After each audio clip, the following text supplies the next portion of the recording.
Well, good morning, everyone. It is 9:30 or around there. Let's go ahead and get started. A lot of stuff to cover again today.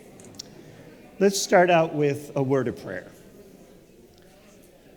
Gracious Heavenly Father, we thank you for this opportunity to bring us together again here at Zion in Bible study, especially as we embark on reading the Old Testament today. I ask you, Lord, to guide us in that process and to unfold those books so that we better understand them and how they fit into the ministry of your Son. We also ask you to watch over those out in California, Southern California, particularly through the fires and the devastation that has come. We ask you to wrap your arms around all of those folks, to give them strength, to give them support as they try to face rebuilding and moving forwards. In your name we pray. Amen. All right. So today is the second class of this couple of months that we're going to be looking at the books of the Old Testament. Let's see if we got this thing working. Yes. So the challenge starts today.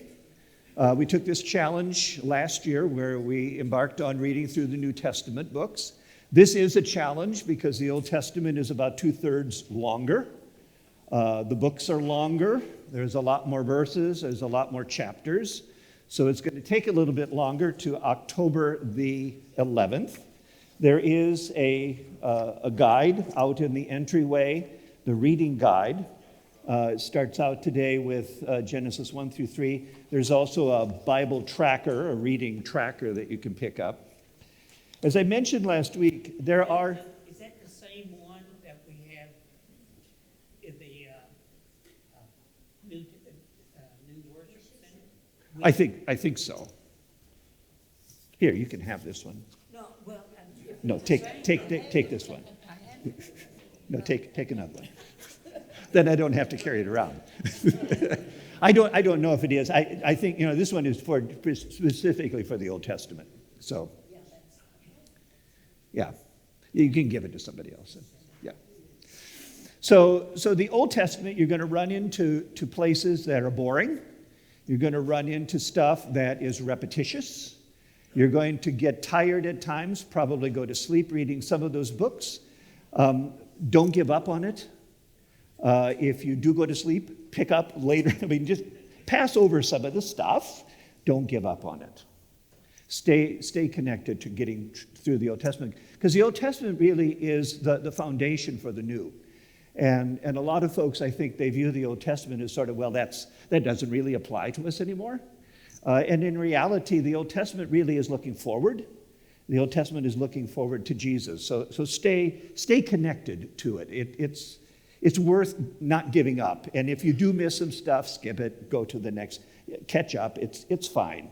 You can miss some things. The story will still be there. So, all right. So I have to make a correction from last week. I actually thought last week that Bible study started this week. So I had to scramble when I discovered from Robin that it started last Sunday. I had to sort of scramble to get those slides together. I did make a number of mistakes. My proofreader, and it's not Carol, you would have caught this, right? Yeah. And I always make a mistake in slides. Always. Everything I ever presented, there's always a mistake in them.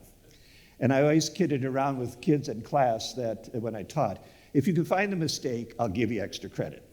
Because it actually helped me to clean up my slides from semester to semester.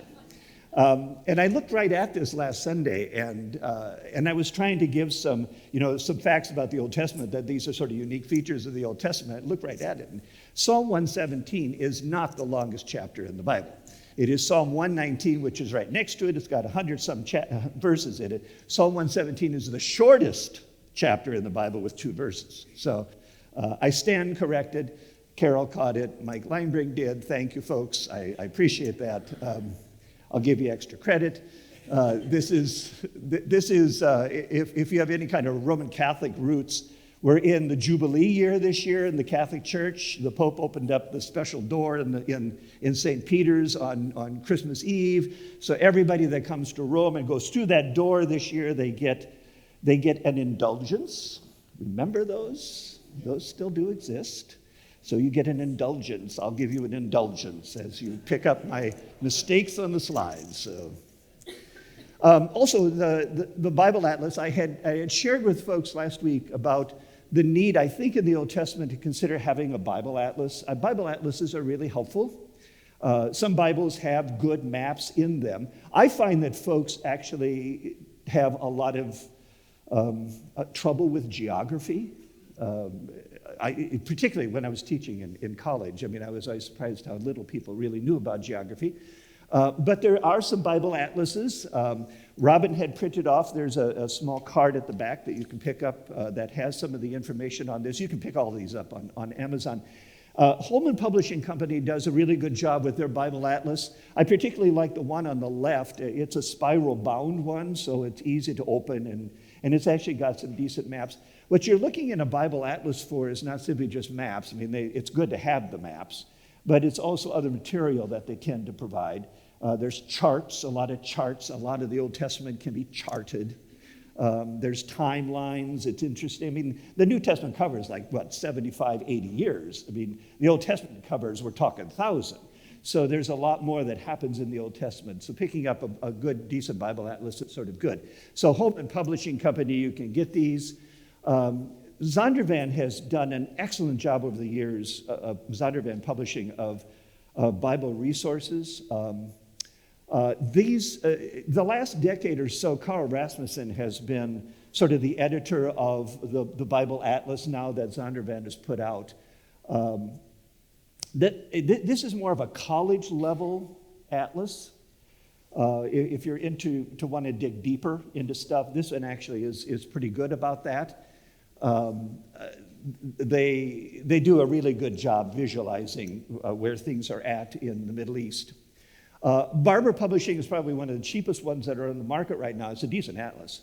The one on the left, I think, goes for about $11 or so on Amazon. I mean, it's pretty easy to pick that up. It's filled with maps. One of the things I don't like about this is that they're in love with green. Just like that map, there's a lot of green on it, and to me, I don't particularly like looking at the maps with all this green on it, but that's just me. And then Rose Publishing. I think Rose Publishing has done a really good job of late of putting out some Bible atlases that actually you can get. I like the one on the left. I mean, that's the one I sort of prefer. But the one on the right, they've got various versions of this then and now kind of thing, where they've got the current map of the Middle East, and then they've got a cleared page that lays over top of it and shows you where the places are at. And it's a then and now thing. That actually is sort of cool. And it's spiral bound, so you can open it up. And these are sort of decent resources that a person can find. So there is a sheet back there that has some of these titles and stuff on it. There's another resource, when you're reading through the Bible, that might actually be sort of helpful. Bible Project has been around for a number of years, and I think I mentioned it when we did the New Testament walkthrough, the New Testament intro. Bible Project, over the years, they have developed, it's about a 5 to 8 minute video for each of the books of the Bible. They've got a lot of other resources on it, but it's each book of the Bible now, I think, is completed. And when you go to their site, BibleProject.com, and you get to this list, there's actually two columns here that have rows in it that you can download. The left column downloads the video. Again, it's like 5-8 minutes to watch it. It's an animated video. I love the guy who does the narration. He's very calm, and I mean, it's interesting to read through. I always recommended it to college kids. On the right-hand side, you can actually download then the animation that they go through. And it is a one-pager of a summary and a description of each of the books of the Bible. This is really good. They've done a decent job on this. But this is the Exodus one, and the way the video goes, it's drawing it out as the guys talk, and they switch over here and they connect things together, and actually this is a decent summary. So those are some resources for Bible study. The good thing is free. Good thing is free. Okay, so we are going through the Old Testament. As I've shared with you last week, the Old Testament is not in chronological order. It's organized by content or style of writing. So we've got the law books, the Torah, the Pentateuch, the first 5 books, which we'll go through today. We've got the history books. The history books are very, very historic. I mean, they go through a lot of detail. You've got the poetry books, which are excellent examples of ancient poetry. You're going to start reading Job this week because it's believed that Job is probably the oldest book in the Old Testament if you're doing it in chronological order. And I'll talk about Job next week, not this week. And then you've got the long list of prophets, the major prophets, the minor prophets. Major prophets are not more important. They're simply longer books. The minor prophets are just shorter books. The Old Testament that we've got is the same as the Hebrew Bible. So if you had a Hebrew Bible, you pretty much would have the same thing. There's a few differences. But the Hebrew Bible groups things together differently. So the order, it's not the same way as in a Protestant Bible. And what they do is, like in 1st and 2nd Samuel, that's one book. 1st and 2nd Kings is one book. The 12 prophets are not 12 books, they are one book. So there's 24 books in the Hebrew Bible, but it's basically the same as our Protestant Bible that we've got. So I shared the timeline last week with you, just again to sort of give an idea of the span of the Old Testament. The Old Testament, Moses, we believe, is the one who writes Genesis, Exodus, Leviticus, Numbers, and Deuteronomy. And it ends with Ezra and Nehemiah. In the Hebrew Bible, that's actually one book, Ezra and Nehemiah. But Ezra and Nehemiah, when they come back from the Babylonian captivity, they're the ones that guide the reconstruction of Jerusalem. And so that sort of ends the Old Testament era. So it's in that arrow, that red arrow, of about 1,000 years or so that the Old Testament is written. Now, the Old Testament covers, of course, more history because it goes back in Genesis to the creation of the world. So as I mentioned last week, there's really 2 dates that one needs to be aware of in the Old Testament. And as you get farther into it, particularly when you read the prophets, you run into this, is that there are two Israel kingdoms that will emerge. After Solomon dies, the nation of Israel splits into civil war, and it splits into 2, the north and the south. The northern kingdom becomes known as Israel. They'll carry that name through. The southern kingdom down in Jerusalem is the nation of Judah. The northern kingdom is destroyed in the year 722 by the Assyrians, which would be today Iraq. And the southern kingdom is destroyed by the Babylonians, essentially Iraq again, in the year 586. That's when the temple is destroyed in the year 586. It is what Jews today still lament. It is the destruction of the temple. Of course, it was destroyed again by the Romans when it was rebuilt in the year 70. So that's sort of the history of the Old Testament. The Bible, the Old Testament part of the Bible is sort of organized into the Hebrew Bible somewhere between Ezra and Nehemiah and Jesus, the intertestamental time. That's when the Jews decided to pull together the scriptures. And again, you'll see Job seems to be a much older book, and we'll talk a little bit about that next week and why that is the case. One of the reasons that you could have value in having a Bible atlas is the fact that the Old Testament spans a wide swath of land. Old Testament takes place in what's known as the Fertile Crescent, so basically all this stuff in yellow. I'll put in the modern names. Just FYI, as I've mentioned before, Turkey changed its name last year back to Turkey. But these are the modern places where countries that fit over this Fertile Crescent. The New Testament takes place basically to the west, from Turkey to Greece to Italy. Old Testament is on the eastern side here. So we know that the Garden of Eden likely is located in southern Iraq. We know it's between the Tigris and Euphrates rivers. Those rivers haven't changed. Most people believe that the Noah incident and the ark coming to rest came on Mount Ararat. That's in eastern Turkey. We know that Abraham and his family were from Ur, which is in southern Iraq, and they were guided by God to go over to the land of Canaan, so Israel. Genesis, Exodus, Leviticus, and Numbers, Deuteronomy all deal with Egypt. And then you'll deal with Sinai through the 40 years of wandering. So all of this is sort of Old Testament ground. And it's one of the reasons that it's good to have a Bible atlas, to just know where things are located at and to learn where they're at. And the bottom line is, the Old Testament's all about this guy. Old Testament is always about Jesus. As you read the Old Testament and as you get into stories, one of the things that you always would be asking yourself, how does this fit into the New Testament? How does this connect there? Because I think a lot of people simply just blow off the Old Testament as it doesn't apply to us anymore. I mean, Jesus has come. He saved us. Why do we need to go back to the 39 books? Actually, there's a lot of connection between the 39 books that sort of all point to the Messiah coming. And the New Testament is simply the cherry on top. He's arrived, and he has accomplished the task. So we started out last week with the Pentateuch. The Pentateuch, Pentateuch, it's two words. In Greek, penta means five, tuch is book or scrolls. And so it is the 5 books, the 5 scrolls. Jews will refer to it quite often as the Torah, the law. It is the ground rules for following a holy God. Most folks would ascribe the fact that Moses is likely the writer. We know that Moses was raised as an Egyptian.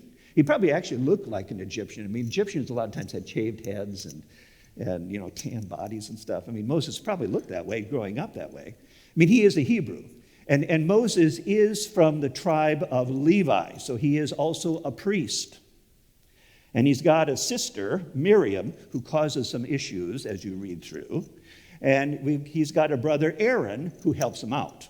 His brother Aaron is, I think, about 3 years older than he is. So Moses is the younger of the 3. The books of the Bible are generally anonymous. They don't have names connected to them. I mean, there's a few that we actually do have names connected, but very few have got names officially connected in the text. So when you pick up the scroll, it doesn't say, Moses is writing this. It's over time that those writers have been connected. There's also really no dates connected to the books of the Bible, so it's sometimes doing scholarly guessing. When you lay out the genealogies of the Bible, and that's one of the things about the Bible, it does give a lot of genealogies.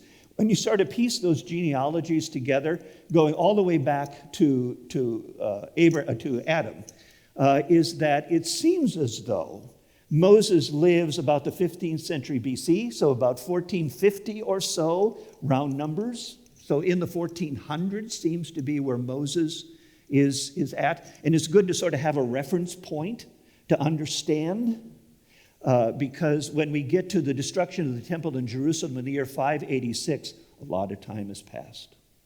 Lots of time has passed.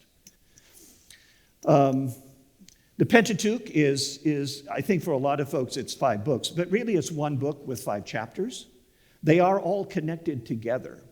And when you look at sort of the spread of the Pentateuch, you've got the first 11 chapters, which you're going to read at the beginning of this Bible reading, and then you're going to go to Job, and then you'll pick it back up. So we'll talk a little bit about Job next week. But the first 11 chapters or so are all about the beginnings. It's the start of stuff. We need sort of the foundation that all of this salvation history gets built on. The patriarchal period will happen through the rest of Genesis. So Genesis 12 through 50. Patriarchs are Abraham, Isaac, Jacob, and we throw Joseph in there because he's the guy that actually leads to the rescue of the Jews out of famine. And then the rest of the books, the other 4, are all about Moses and the Exodus. I mean, that's the Pentateuch. And of course, the 10 Commandments are given in the book of Exodus. So this is the layout of the Pentateuch, those 3 sections. And the themes are pretty standard, as I shared last week. I mean, as you read through the 5 books, one of the things that you'll see is that God is choosing, he's electing, he's selecting a group of folks, and he does that through Abraham. and it goes through the family. That is one that Jews still hold on today, that we are Abraham's children. In Christian terminology, we view ourselves as Abraham's children because we're connected through faith. There is the covenant. The word covenant is an agreement. It is a testament. We've got the old covenant. We've got the new covenant. But this is God initiating an agreement with Abraham and his followers that if you're faithful to me, I'll be faithful to you. There is the law, which is a good chunk of what the Pentateuch is all about. And of course, the story that's behind the Pentateuch is about the Exodus. It's the rescue of the people. It's pulling them out of slavery in Egypt. So Genesis, I think I went through some of this last week, but let's do it again, just a few things. Genesis, it covers a huge geographical area. First 11 chapters are all about this sort of Fertile Crescent situation, sort of Iran, Iraq, Persia, all of that stuff that's located there. You've got the section that deals with Israel in Genesis 12 through 36, and then the end of the book of Genesis focuses in on Egypt. Because Joseph is taken there, he's sold in slavery. Joseph is the one who, through God's guidance, is lifted up as this great visionary, this great dream reader. And he's the one that will rescue the family, ultimately, from this 7-year famine that will hit through the Middle East. Covers a lot of time, the book of Genesis. The purpose of Genesis is not a human history. I think a lot of folks look at, sometimes you'll look at the Old Testament in particular, or Genesis, as sort of a science book or it's a history book, and it's really not. What it is a story about the salvation of mankind. That's the point of the story. It is trying to help people, guide them to this point. God takes sinners and saves them. And how does he do that? So don't get wrapped up into, especially when you read Genesis, the history side of it, the science side of it, because that's not the point of the book. And you've got to look at that way in Old Testament, well, actually, probably all the books of the Bible, you've got to view it that way, that these are not written as science books. These are not written particularly as history books. They're telling you the story through God's eyes of how people are saved. So 4 great events that happened in Genesis, of course, the creation account. There's 2 accounts of creation.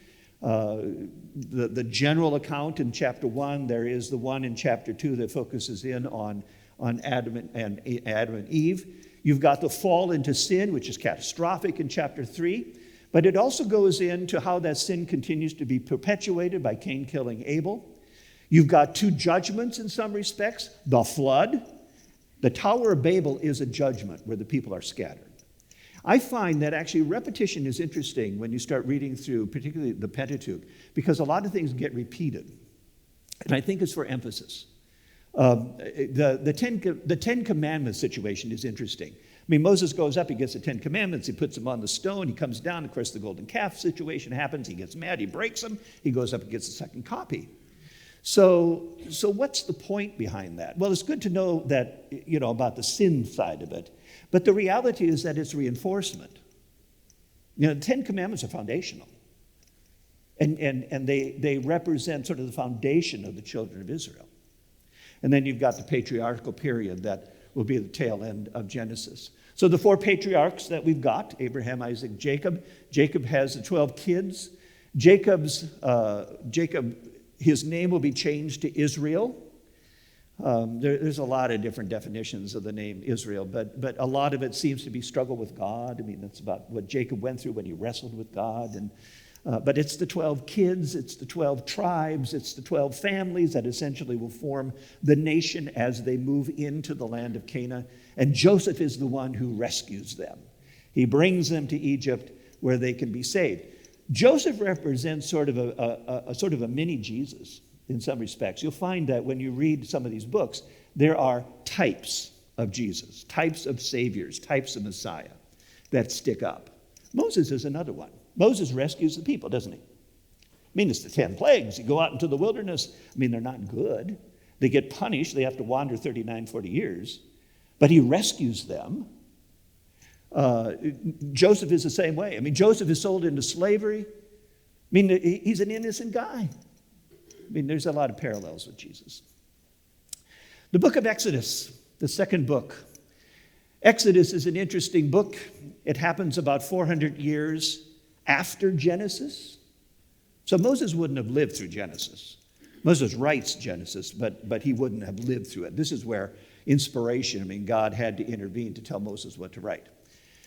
The Israelites are in Egypt. They have lived there for about 4 centuries. Over time, the Egyptians started asking the questions, why do these foreigners have this land? Because they're on good land.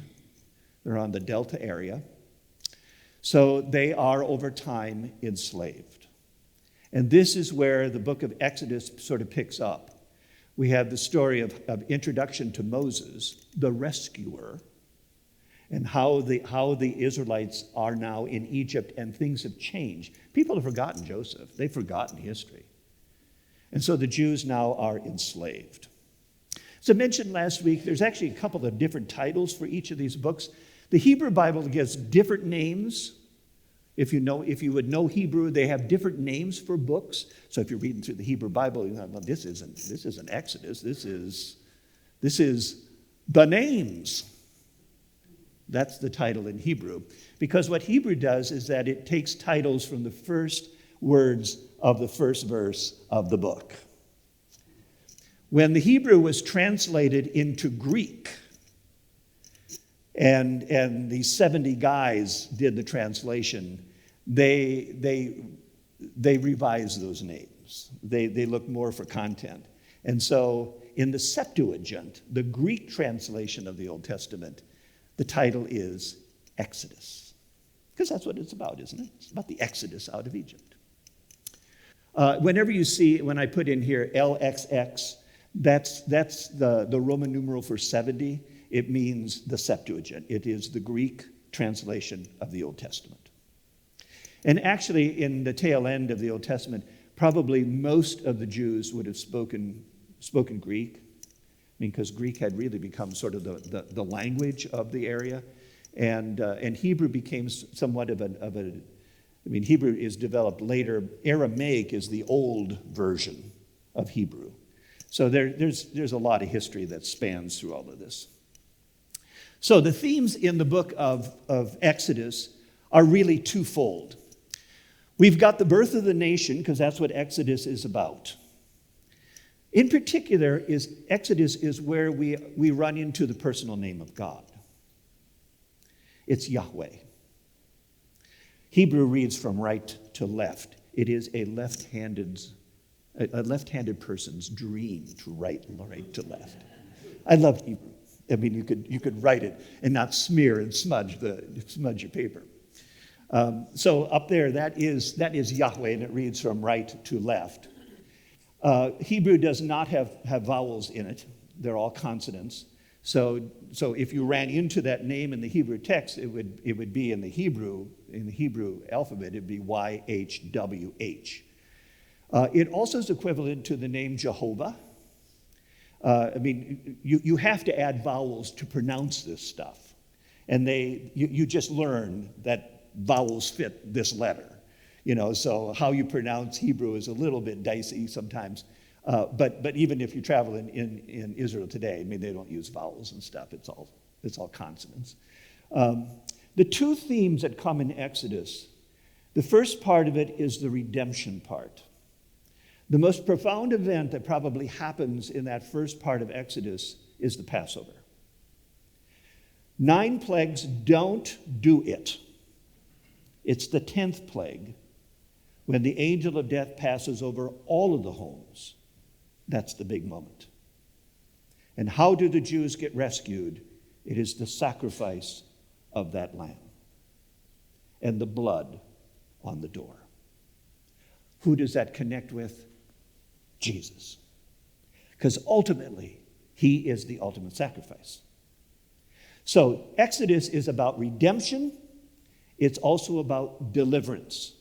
God not only pays the price to get them out of Egypt, or the lamb does, but he also physically takes them out of Egypt into the wilderness. That's the Exodus part. We know in Exodus 3, this is sort of the starting point where Moses, he had accidentally killed, a guy who was beating up a Jew. He flees for his life. He goes out into the wilderness. The reality is that Exodus, Moses is called to go back to Egypt and to rescue the people. You'll know from reading it, Moses didn't want to do that.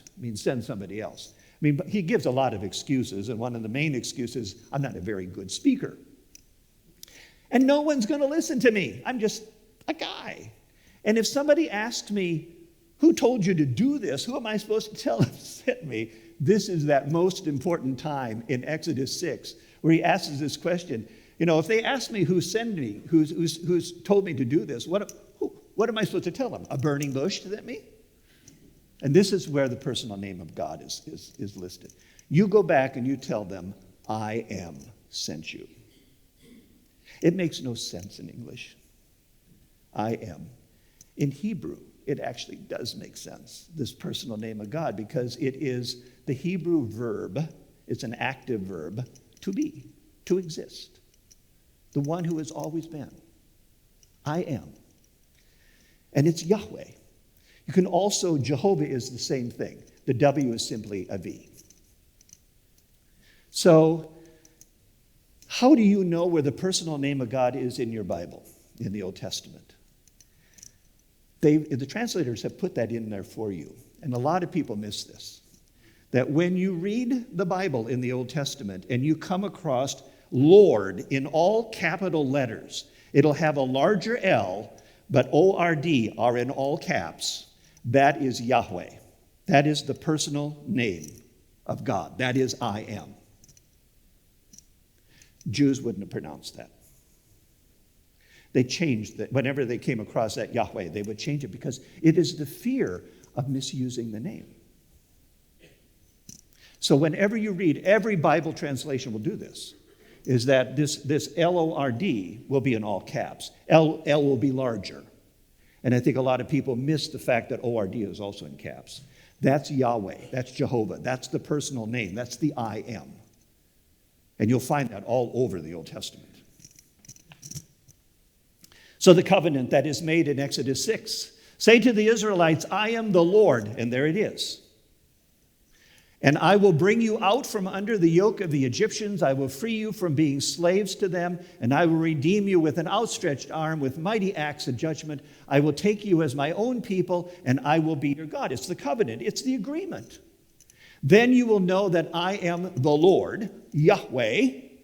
I'm your God, your Savior, your God, who brought you out from under the yoke of the Egyptians, and I will bring you to the land I swore with uplifted hand to give to Abraham, Isaac, and Jacob. I made a promise with those guys years ago. You go back and you tell the Israelites, this is God speaking to you. I'm going to take you to your promised land.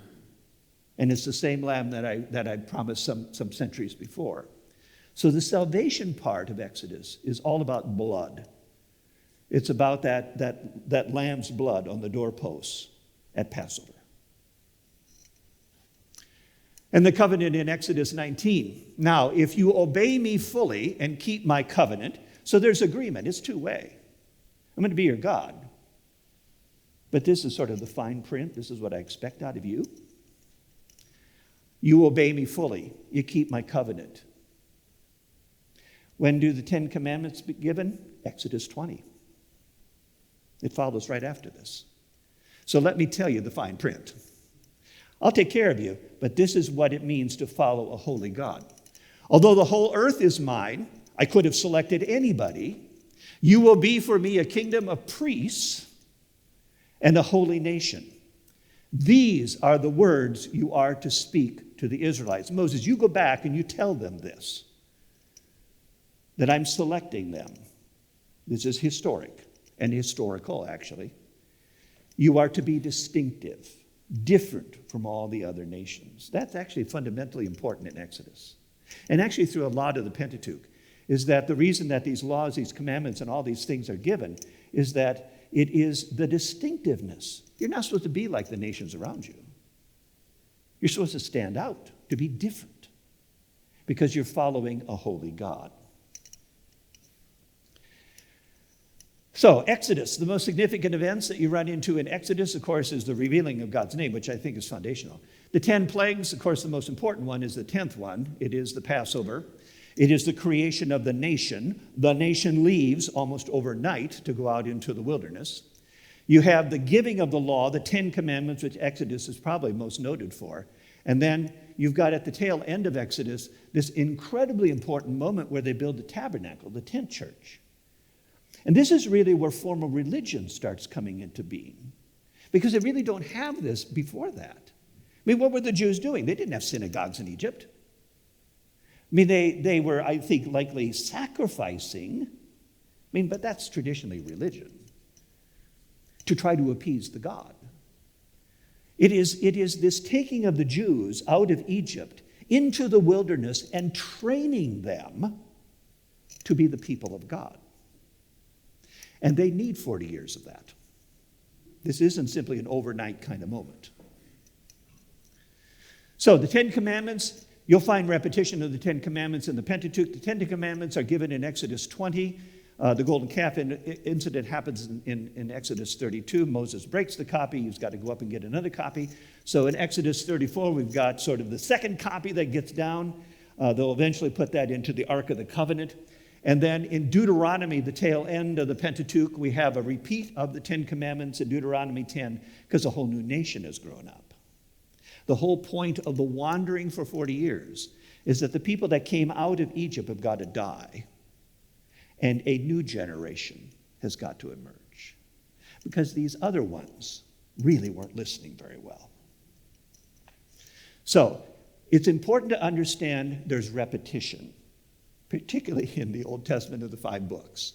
When you get into repetitious kinds of things, sometimes you can sort of gloss over them. I've heard that before. Yeah, probably. And you can move past that. So, Jesus in the book of Exodus, he is in a number of parts in Exodus. Exodus has got the Passover. The Passover is referenced a lot, of course, in the New Testament, because that is where Holy Week takes place. Ultimately, it is about the Passover lamb, that lamb that was sacrificed in Egypt. Jesus is the ultimate Passover lamb. Paul uses the exodus out of Egypt in a couple of references to baptism. That as the Jews were coming out of Egypt and passed through the waters of the Red Sea, it's like being baptized into the faith. And then you've got manna and water. I mean, that's what the Jews were eating out in the wilderness. I mean, that's one of the reasons they were complaining, because it was the same food all the time. But Jesus uses it as a reference to himself. I'm the bread. I'm the manna of life. I'm the bread of life. I'm the living water. So there's connections from the New Testament back to the Old. You can find those always through Old Testament books. You just have to drill a little bit deeper to see some of that stuff. The book of Leviticus. Ah, yes, Leviticus, one of those books that you just can't wait to read because it's so interesting. Leviticus, as the name would imply, Levi, and we know the Levites were the priests. This book is all about rules and regulations, and it's a guidebook of how to do your service in the temple, and it's how to worship, and it really does get boring, quite honestly. But it's about obeying God. Book of Leviticus only covers about a month, and it's a long book. But it's all about the rules of how to live. It's a religious foundation. How are you going to worship God? How are the priests going to dress? What's the sacrificial system going to be like? This is all new stuff. They haven't done this before. And so Leviticus, Levi was the third son of Jacob and Rachel. Now, Levi, those folks are dead long ago. But Jews are good at tracing lineage. And so Aaron, who is Moses' brother, is a Levi, which means Moses is a Levi. He's a priest. He comes from the priestly family. And at this point in time, God is identifying the Levites as the priestly family. You guys are going to be the ones that are going to manage the worship. You're going to take care of the tabernacle. You're eventually going to take care of the temple. You're going to be sort of the go-between between God and the people. It's this family. That's going to be your job. So Moses is a priest. We don't necessarily vision him that, but he would have been part of that priestly corps that emerges in this book. So Levites. Levites are still around. There's actually a lot of Levites. Levies, in Hebrew, there's a whole genealogy of the priests. The Cohen family, Steve, they are Levites. So there is a proud connection in names that go all the way back to this time of the Levi. Are you part of the Levi family? The way that the Levites would be supported is that if your job is to simply focus on worship and the temple and the tabernacle, then you can take a cut of the sacrifices. So if somebody brings a sacrifice to the temple, part of it is yours. You can eat the food. So they're supported by tithing. They're supported by the donations from the sacrifices. That's how they make their living. By the time you get to Jesus, it becomes a little bit not good. A lot of details in the book of Leviticus. It's sort of the blueprint of worship. You've got this incredible detail of how the high priest should be dressed, the jewels that should be in his chest plate, the bells that should be on the bottom of the skirt, because when you come into the Holy of Holies, you need to make some noise. It's very detailed. And a lot of this stuff, they will implement it in the tabernacle, the tent church side. But a lot of it gets fully implemented when they finally get to build the temple. That was the whole reason that David wanted to build the temple. We've got this history. Let's fully implement it by building a permanent residence for God, the temple. And of course, David wasn't permitted to do it. Solomon will be the one who will build the first temple. You've got extensive sacrificial system that emerges in the book of Leviticus. A whole bunch of stuff. A lot of this will be finally implemented fully in Jerusalem. The tabernacle is completed, just from a timing standpoint, at the end of Exodus. So they finish construction of the tabernacle, the tent church. Leviticus picks up then as the third book, and these are how you're going to manage it. So it makes some sense in terms of the order of these books. So Leviticus covers a period of about a month. It's the first month of the second year after they exited Egypt. The book of Numbers, which will put you to sleep, is the second month of the second year. So actually the first 5 books do follow in order of chronology. And Moses is mentioned 56 times as the one that God told him to go tell the people, these are the things I want you to do. So Moses isn't making the stuff up. God has directed him to do that. And that gets reinforced throughout Exodus, Leviticus, Numbers, and even Deuteronomy. That is one of the repetition things that we'll have. You go tell the people. And it's trying to reinforce to the people, I didn't make this up. God told me to tell you that stuff. So we've got sort of the idea of how the tabernacle would have looked. But this is really a big step forward for the Jews. Now you've sort of got God with you, right? Because God is a spirit. How do you see God? Moses can say, I saw him in that burning bush. Where's he at? Well, tell him my name. So the tabernacle essentially brought the presence of God into the lives of the people. This is where the sacrificial system really kicks in. You've got the pillar of cloud. You've got the pillar of fire. It's the presence of God.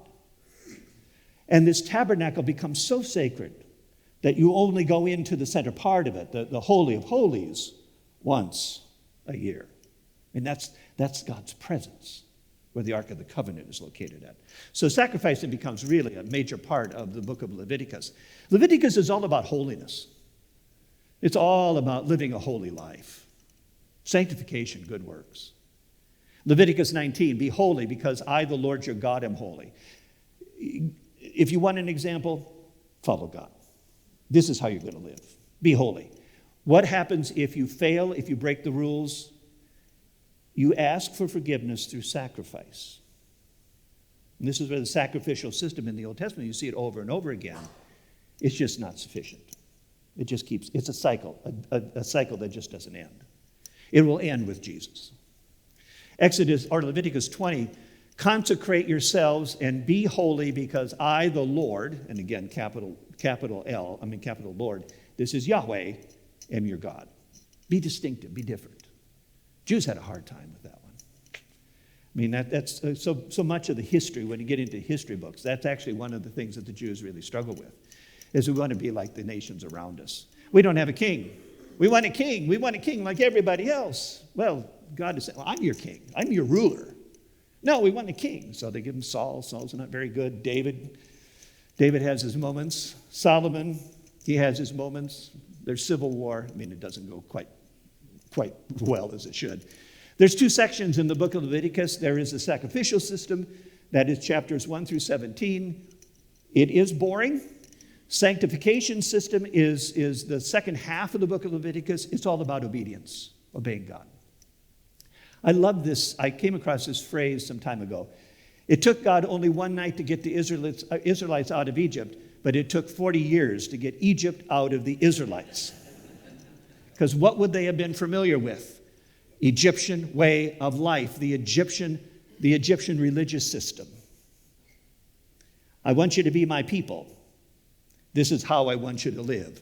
It was hard for them to do that. Certainly Christ is in Leviticus. I mean, the whole sacrificial system. I mean, that's sort of the basis of Leviticus. The sacrificial system, there's 5 different types of sacrifices. And there's the high priest. There's a lot of information about how the high priest should look, what he should do. The high priest ultimately is Jesus. Ultimately, it's him. It's always pointing to him. There's a lot of feasts in the New Testament, Passover, First Fruits, Pentecost, particularly the Day of Atonement, one day a year, where the sins of the nation are laid upon the lamb, and it's sacrificed for everybody, and the blood is thrown on the people. Yeah, so who's that pointing to? Ultimately, Jesus. Because what the Old Testament is tending to do, I think, is showing humanity fails God. It cannot be holy. So what is the option? God's got to step in. And that's where the New Covenant, the New Testament, comes in. It doesn't discount the Old Testament. Book of Numbers. Book of Numbers, if you want a book with insomnia, this is the book that will put you to sleep. Saying that, though, this is really an important book, because this is the book that leads to the Israelites being in the wilderness for 39 more years, because they really mess up. The book of Numbers. So the book of Numbers happens the second month of the second year, so you get the timeline. I mean, things are unfolding. The Hebrew title for this book is the Book of Wanderings, which actually makes a lot of sense. These are the wanderings of the children of Israel. 39 years of wandering. When they translated into Greek, they just said Numbers. Because in the book of Numbers, there's 2 census of the people. There's a census at the beginning, and there's a census at the end. Because what will happen is that in those 39 years, everybody except 2 people die off. A whole new group of folks arise. This is the new generation. And God is trying to train them to be better than their forefathers. There's only 2 people that go into the promised land from the original group, Joshua and Caleb. They're the ones in the book of Numbers that are important to watch. This book covers 39 years, and generally from the census, it seems as though the population is over 2 million of Jews, 2.5 million. The numbering in Bible tends to always be men of legal age. It doesn't count kids and wives. So generally when you see numbers, you can double them, or you can double in half or 3 times. The Exodus route, this is one of the reasons that it's helpful to have a Bible atlas. This is a guess, quite honestly. Different people put Mount Sinai in different locations, but the reality is that they leave this delta region, the land of Goshen. They go out into the wilderness, into the Sinai. They come up here. And this is that moment in the book of Numbers that is the stumbling point that God doesn't seem to have a lot of patience with. This is where they come up to the bottom of the land of Canaan. Moses sends in a group of spies to case it out.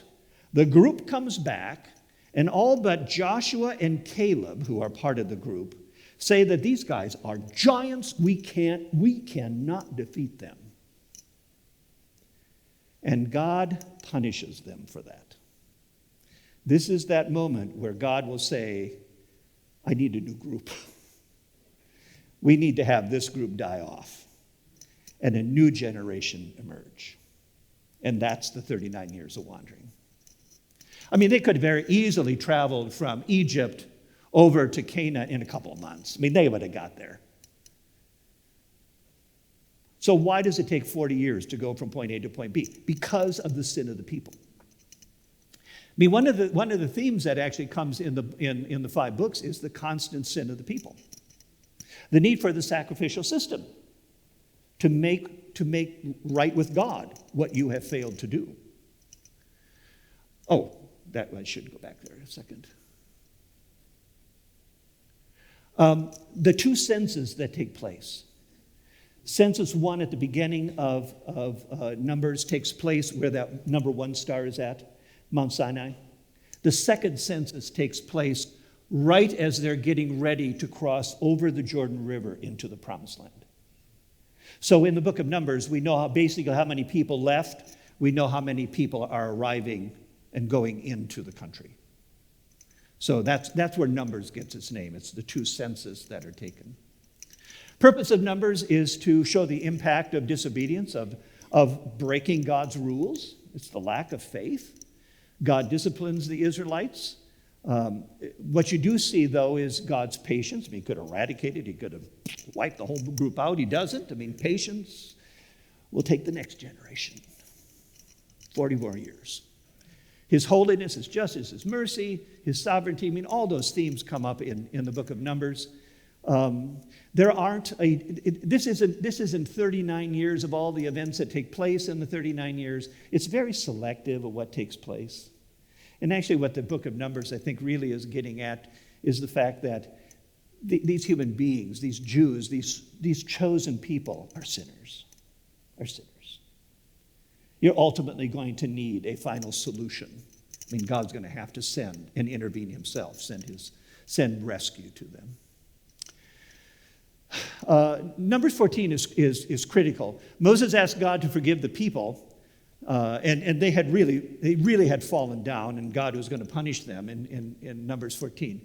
Not one of those who saw my glory and the signs I performed in Egypt and in the wilderness, but who disobeyed me and tested me 10 times, not one of them will ever see the land I promised. It's the condemnation in the book of Numbers in chapter 14 that leads to 39 more years of wandering. That's critical in Numbers 14. It's the penalty. God is just. Where's Jesus in the book of Numbers? Well, you might it's an interesting connection in Numbers because this is actually a reference that Jesus pulls out. In one of those wonderful moments where the Jews failed God, God sent a bunch of snakes into the camp, and anybody that got bit by the snake, they died. So, Moses, save us, save us, save us. So God directed him to put this snake, this bronze snake on the pole and lift it up, and if you saw the bronze snake, you were saved. I mean, it's strange in many respects. But lo and behold, who would connect that? But Jesus himself in John 3. It's the prediction. Just as Moses lifted up the snake in the wilderness, Numbers, so the Son of Man must be lifted up, that everyone who believes may have eternal life in him. Stuff is all connected together. Just got to look for the connections. So it's not just old history. It really is foundation of why Jesus had to come and what he accomplished. And finally, Deuteronomy, the 5th book of the Pentateuch. Deuteronomy. Moses is 120 years old. It's interesting, isn't it, in Bible that numbers always seem to be rounded kind of stuff? There's a whole study of numbers in the book of in the Bible. I mean, Moses, he's 40 years old. He goes out into the wilderness. He's 80 years old. He gets called by God. He's 120 when he dies. 40 seems to represent a period of time, a long period of time. I wouldn't get too hung up. Was the 40 years of wandering in the wilderness exactly 40 years? I don't know. But it's a period of time that clearly a whole new generation emerged. Numbers mean something in the Bible. I mean, sometimes they can be taken literally. A lot of times they're very figurative and meaningful if you understand the numbers. But Deuteronomy is a series of farewell sermons that Moses delivers to the people. Why? It's a new generation. This is a younger group. It's not all of the old people that came out, the original group that came out of Egypt. This is a whole new generation that has emerged. You weren't there when God gave us the Ten Commandments on Mount Sinai. You weren't there for some of these moments. You weren't there at the Passover. Let me remind you of that. Deuteronomy. The Greek word for Deuteronomy, deutero, two. It's a Greek word for two. It's the second giving of the law. It's the repeat. It's the renewal. It's the repetition of what I told all of those folks at the very beginning. Because there's a new generation now that has emerged. There's a lot of legal details that are in the book of Deuteronomy. Emphasis is not on priests now. The emphasis is on how all of us as God's people live. So when you go into the promised land that God's going to give to you, be faithful to him. Why? Because let me tell you what he did at the Exodus. Let me tell you what he did on Mount Sinai. Let me tell you what he did out in the wilderness to feed us with the manna and the quail and the water. Those folks, many of them would not have lived through that. And so this really becomes a second giving, the second, in a sense, Exodus story, sermon. So Moses is reminding the people of why it's important to obey God, because he does punish. So the title of Deuteronomy, in Hebrew it's called the words. In Greek it is called Deuteronomy, it's the repetition. There are nearly 40 claims, number 40, about 40 in the book that claims that Moses is the one who writes all of this down. And it seems as though after Moses dies is that they gather Moses' documents together, which is forming the Pentateuch, and they cherish it. This is the foundation for the nation. They carry it forward. This all takes place on the plains of Moab. So again, if you had a Bible atlas, you could see the plains of Moab are located in what is today the country of Jordan. It's on the east side of the Jordan River. So when we get to Joshua, what are they going to do? Joshua is going to lead them into the promised land. They will head toward Jericho. So where is Jericho? Just across the river. And eventually this will become the capital, Jerusalem. So now they have come all the way from Egypt after 40 years, and they're getting ready to go into the promised land. Moses can't go in because he is punished by God. He will be buried. We're told that God buried him. We don't know exactly where. Most people believe it's this Mount Nebo thing there. That's where they keep trying to look for it. But the reality is that they are getting ready now to move in. So the foundation has all been set. Genesis, Exodus, Leviticus, Numbers, Deuteronomy. It's the foundation. You're going to be a nation now. Deuteronomy has a couple of interesting Bible passages, probably the key one. And now, Israel, what does the Lord your God ask of you but to fear the Lord your God, walk in obedience, love him, serve him with all of your heart and with all of your soul? Sort of sounds like New Testament stuff, doesn't it? You know, to love God with all your heart and all your soul. And observe the Lord's commandments and decrees, which that's what Genesis to Deuteronomy is all about. This is what it means to follow a holy God. And then this is sort of the ratification of the Old Testament covenant. Then Moses, this is Deuteronomy 27. Then Moses and the Levitical priests said to all Israel, be silent, be quiet, Israel, and listen. And I don't even know how you would keep the attention of a couple million people. You have now become the people of the Lord your God. We have arrived at that moment where you're going to take the land that God has promised to Abraham centuries before. Obey the Lord. Because we know what can happen if you don't. Jesus in Deuteronomy, there's an interesting reference. If you remember the guy Stephen, who is one of the deacons that helped out the apostles. Stephen is stoned, killed, not on drugs, but he is stoned in Acts 7. I've always got to clarify that because I said it once that Stephen was stoned. Okay, well, he must be smoking marijuana or something like that. No, actually they took rocks and killed him. But before he was stoned, killed, he makes this reference to Jesus, of why he's following Jesus. And it comes right out of Deuteronomy. It's a passage right out of Deuteronomy. The Lord your God will raise up for you a prophet like me, Moses is talking about himself, from among you, from your fellow Israelites. You must listen to him. That's out of Deuteronomy. And he's saying, I'm just simply following Jesus because he is the one that Moses was talking about. And in many respects, Moses is sort of a type of Christ. He's a savior. He's a rescuer. Like baby Jesus, who had to be taken to Egypt to protect him from Herod, Moses, his mother, puts him on that ark in the Nile. There's a lot of connections between Moses and Jesus. That's why Moses, when the transfiguration takes place, it is important. Of all the people that you could have selected out of the Old Testament, who would you have wanted? Well, Moses, actually. This is the guy who seems to plant this whole thing. And so Moses emerges. So,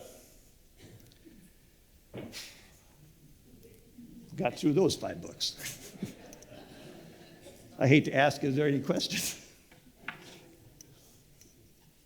Don't give up on reading the Old Testament. If you come into parts that you don't understand, skip them. That's fine. You don't lose the story. I have a question on the tabernacle. I always thought, in that picture, showed it to be really big. And I always thought that it was small. Mm-hmm. It was carried by people. Mm-hmm. It was big. How many people did it take to carry that?